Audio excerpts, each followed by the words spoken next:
One of the biggest heroes at the Battle of the Alamo was a man from Rhode Island by the name of Albert Martin. He moved to Gonzales, Texas and opened up a hardware store. When the Mexican army showed up at Gonzales to get the cannon behind the flag, the people didn't want to give up the cannon, but they weren't fortified. Matter of fact, there was only 18 men in that town, so what they did is they went to the Guadalupe River, they hid the ferry, and they delayed the Mexican army until that they could get their own reinforcements. That being the reason there was a victory at the Battle of Gonzales, those men are known as the Old 18. After the Battle of Gonzales, Albert goes over to the Alamo to help Colonel William B. Travis. I know I said Turner yesterday. That's not right. But that's when the Mexican army surrounded the Alamo. Travis said, "Hey, Al, go over and talk to them. See if they want to come over here and see if we can work something out." Albert said, "All right." So he goes and talks to him. He comes back and tells Travis, they ain't trying to hear that. Travis says, "Bet, take this letter, sneak through their lines, get it out to as many people as you can. We gonna have to have some help killing these folks." The Travis letter, we talked about that. So Albert takes the letter, sneaks through enemy lines, free from the annihilation that is inevitably fixing to happen, gets to his town of Gonzales and is able to gather up the 32 men that are there. Instead of just passing the information and continuing on with his relatively safe mission,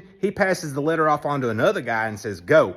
Looks at the other 31 and says, "Guys, we have to do this." He then led that force that would become known as the Immortal 32 back through enemy lines into the Alamo, where he would die a warrior's death and go down in history as one of the most revered Alamo defenders. The state of Rhode Island has one statue commemorating that battle, and it's in the honor of their own Albert Martin.